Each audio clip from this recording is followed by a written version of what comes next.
श्रीपाद श्री वल्लभ चरित्रामृत अध्याय 31. हा अध्याय वाचल्याने किंवा ऐकल्याने विद्या ऐश्वर्य यांची प्राप्ती होते. श्रीपाद राजम शरणम प्रपद्ये. दशमहाविद्यांचे वर्णन. आम्ही रोज सायंकाळी श्रीपाद प्रभूंच्या आज्ञेने कृष्णेच्या अलीकडील तीरावर येऊन तेथेच वास्तव्य करीत असू. प्रातःकाळीच स्नान संध्या आटोपून पुन्हा श्रीगुरूंच्या सानिध्यात जात असू. या अलभ्य सत्संगात श्री प्रभूंचे प्रसादरूपी दर्शन, नित्य नूतन योगानुभव आणि अनेक दिव्य रहस्यांचा उलगडा होत असे. देवी तत्वाची उपासना दशमहाविद्या रूपानेच होते असे आम्ही ऐकले होते. या दशमहाविद्या रूपांची संपूर्ण माहिती आम्हास सांगावी अशी आम्ही श्रींच्या चरणी नम्र प्रार्थना केली. श्रीपाद प्रभू म्हणाले, अरे शंकर भट्टा, श्रीविद्येची उपासना अत्यंत श्रेष्ठ आहे. पूर्व काळात हयग्रीवांच्या कृपाप्रसादानेच अगस्त्य महामुनींना श्रीविद्येचे ज्ञान झाले. त्यांनी ही विद्या आपली पत्नी लोपमुद्रा देवीला दिली. लोपमुद्रा देवीने या विद्येचा सखोल अभ्यास करून त्याचा गूढार्थ अगस्ती ऋषींना सांगितला. अशा रीतीने ते उभयता एकमेकांचे गुरु झाले. लोपमुद्रा आणि अगस्ती ऋषींचे चरित्र. विदर्भ देशाच्या राजास बरीच वर्षेपर्यंत संतान प्राप्ती झाली नव्हती. अगस्त्य महामुनींच्या तपोबलाने राजाला एक कन्यारत्न प्राप्त झाले. त्या कन्येचे नाव लोपमुद्रा असे ठेवले होते. लोपामुद्रा कालांतराने मोठी झाली. त्यावेळी अगस्ती मुनींनी तिला लग्नासाठी मागणी घातली. दोघांच्या वयातील अंतर पाहून राजा विचारमग्न झाला. एवढ्या लहान वयाच्या मुलीचा विवाह एका वृद्ध महामुनीबरोबर कसा करावा यात चिंतेत तो होता. शेवटी त्याने आपल्या कन्येस तिचा विचार या विवाहाबद्दल विचारला. तेव्हा क्षणाचा सुद्धा विलंब न लावता ती म्हणाली, पिताश्री, मी अगस्ती मुनींसाठी जन्मले आहे. मी त्यांच्याशीच विवाह करणार. राजाने दोघांचा विवाह लावून दिला. राजकन्या लोपामुद्रा राजप्रसाद सोडून वल्कले परिधान करून अगस्ती मुनींबरोबर तपोभूमीस निघून गेली. कालांतराने अगस्ती ऋषींनी तिच्याशी शास्त्रयुक्त संग करण्याची इच्छा व्यक्त केली. त्यावर लोपामुद्रा मुनींना म्हणाली, नाथ, मी ललिता स्वरूपाची उपासना करून ललिता स्वरूपच झाली. आपण सुद्धा शिवोपासना करून शिवरूप झाल्यावरच आपली इच्छा मी पूर्ण करीन. अगस्ती ऋषींनी घोर तपस्या करून शिवरूप प्राप्त करून घेतले. नंतर त्यांनी आपली इच्छा लोपामुद्रेस सांगितली. यावेळी ती म्हणाली, नाथ, मी एका राजघराण्यात जन्मले. क्षत्रियांना शोभतील असे धन, आभूषणे, रेशमी वस्त्र, सुगंधी द्रव्ये, सर्व उपभोग्य वस्तू असल्याशिवाय माझ्याशी संग करणे योग्य नाही. तेव्हा तुम्ही सर्व वस्तूंचा संचय करून तसेच आपणासाठी भरजरी वस्त्रे आणावीत. ही सर्व भोग सामुग्री आणल्यानंतरच आपली इच्छा पूर्ण होईल. धन संपादन करण्यासाठी अगस्ती मुनी इल्वल नावाच्या एका राक्षसाकडे गेले. त्याला आपल्या मायेने आपलेसे करून त्याच्याकडून धन, दागिने, वस्त्रे, आभूषणे घेऊन लोपामुद्राकडे आले आणि पत्नीची इच्छा पूर्ण केली. यथाकाली त्यांना उत्तम संतान प्राप्त झाली. एकदा अगस्ती ऋषींनी आपल्या तपोबलाने संपूर्ण समुद्रच आपल्या कमंडलूमध्ये भरला आणि तो पिऊन टाकला होता. या अगस्ती महर्षींनी विंध्याचल पर्वताचा गर्वहरण केला होता. अजूनसुद्धा दक्षिण भारतात अगस्ती मुनींना एक महान सिद्ध पुरुष मानले जाते. त्यांची अनेक ठिकाणी देवालये आहेत. श्रीपाद प्रभू पुढे म्हणाले, मी जेव्हा कल्की अवतार घेईल त्यावेळी परशुरामासारखेच अगस्ती ऋषींना गुरुस्थान देईन. देवीची दशमहाविद्या.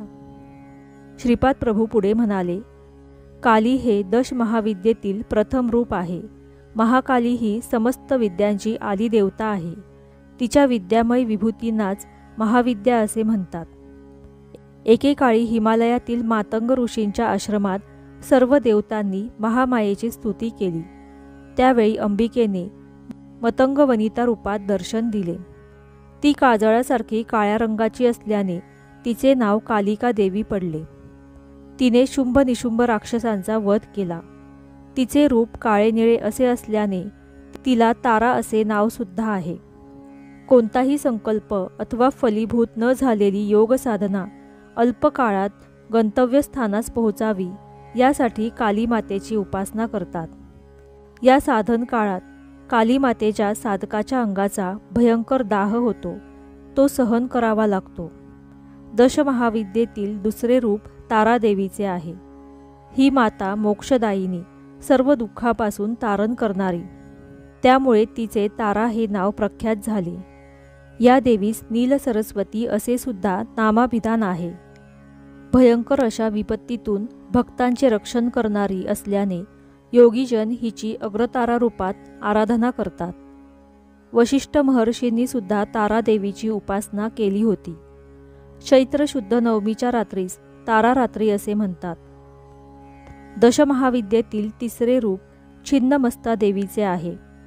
हे अत्यंत गोपनीय असे रूप आहे. एकेवेळी देवी आपल्या सखीबरोबर मंदाकिनी नदीवर स्नानाला गेली होती. तिच्या द्वारपालांनी भोजनाविषयी विचारले तेव्हा तिने आपल्या तलवारीने आपलाच शिरच्छेद केला. तिचे शिर वाम हस्तावर येऊन पडले. तिच्या धडातून रक्तधारा निघाल्या. त्यातील 2 धारा सखींनी प्राशन केल्या व तिसरी धार देवीने स्वतःच प्राशन केली. या दिवसापासून तिचे नाव छिन्नमस्ता असे पडले. हिरण्यकश्यपू आदी दानव या देवीचेच उपासक होते.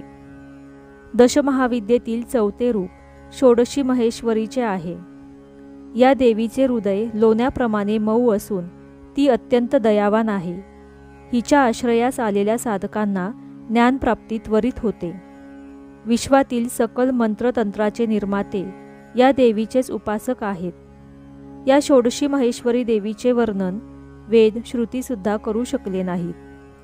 ते नेती नेती असे म्हणून शांत झाले. ही प्रसन्नवदना माता भक्तांचे सकल मनोरथ पूर्ण करते. या भगवतीच्या उपासनेने भोग मोक्ष दोन्हीची प्राप्ती होते. दशमहाविद्येतील 5वे रूप भुवनेश्वरी देवीचे आहे. सप्तकोटी महामंत्र या देवीचे उपासक आहेत. या देवीजवळ काली तत्वापासून ते कमला तत्वापर्यंत 10 अवस्था असतात. त्यातून अव्यक्त भुवनेश्वरी व्यक्त होऊन ब्रह्मांडाचे रूप धारण करू शकते. प्रलयकाळी कमलापासून म्हणजेच व्यक्त जगापासून क्रमाक्रमाने लय पावून काली या मूळ स्वरूपात बदलते. यामुळे या देवीला काळाची जन्मदात्री असे सुद्धा म्हणतात.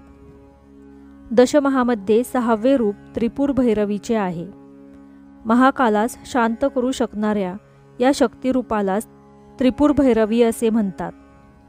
ही त्रिपुर भैरवी नरसिंह भगवानांची अभिन्न शक्ती आहे असे शास्त्रात सांगितले आहे. सृष्टीमध्ये परिवर्तनाची प्रक्रिया सतत चालूच असते. या प्रक्रियेस आकर्षण आणि विकर्षण हे मूळ कारण स्वरूप असतात. ही क्षणोक्षणी होणारी क्रिया आहे.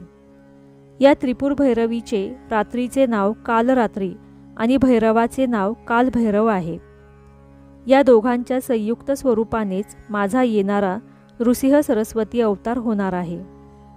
हा अवतार महायोग्यांसाठी त्रिपुर भैरवी आणि कालभैरवनाथ अवतार मानला जाईल.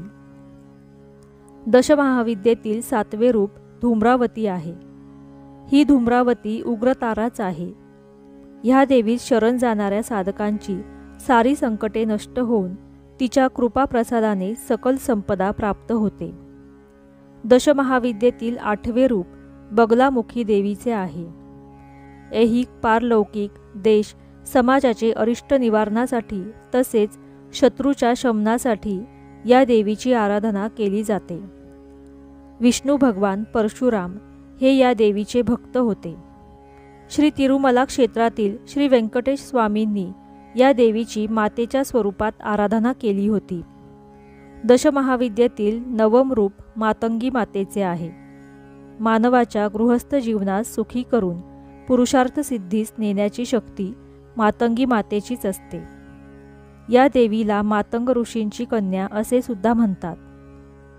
दशमहाविद्येतील 10वे रूप कमलालया मातेचे आहे. ही सुख समृद्धी प्रदान करणारी देवता आहे. भार्गव मुनींनी या मातेची आराधना केली होती. या कारणाने तिला भार्गवी असे सुद्धा नाव लाभले. या मातेच्या कृपेने पृथ्वीचे पतित्व तसेच पुरुषोत्तम या दोन्हींचा लाभ होतो. हीच देवी श्री व्यंकटेश्वर स्वामींबरोबर पद्मावती रूपात तिरुमला क्षेत्रात असते. श्रीपाद प्रभू पुढे म्हणाले, दशमहाविद्या स्वरूपिणी अनघादेवी आणि तिचा प्रभू अनघ म्हणजेच साक्षात दत्तप्रभू यांची अर्चना केली असता अष्टसिद्धींची प्राप्ती होते. प्रत्येक महिन्यातील कृष्ण अष्टमीस अनघाष्टमी मानून अनघा मातेची पूजा अर्चा करावी. या तुमच्या आराधनेने सर्व मनोकामना पूर्ण होतील. प्रभू पुढे म्हणाले, अरे शंकर भट्टा, तू रचलेल्या श्रीपाद श्रीवल्लभ चरित्रामृताचे पारायण करून येणाऱ्या शुक्ल अथवा कृष्ण अष्टमीस अनघाष्टमीचे व्रत करून 11 गृहस्थांना जेवण द्यावे अथवा त्यांना पुरेल एवढी शिदा सामुग्रीचे दान करावे. अशा पारायणाने व अन्नदानाने इच्छित फल प्राप्ती निश्चित होते. चरित्रामृताचा पारायण महिमा. प्रभू पुढे म्हणाले, श्री चरित्रामृत हा केवळ एक ग्रंथ आहे असे मानू नये. हा एक सजीव अशा महाचैतन्याचा प्रवाह आहे. तुम्ही याचे पारायण करीत असताना यातील प्रत्येक अक्षरातील शक्ती माझ्या चैतन्यात प्रवाहित होते. तुमच्या नकळत माझ्याशी भावसंबंध घडतो. यामुळे तुमच्या धर्मबद्ध अशा सर्व इच्छा माझ्या कृपेने पूर्ण होतात.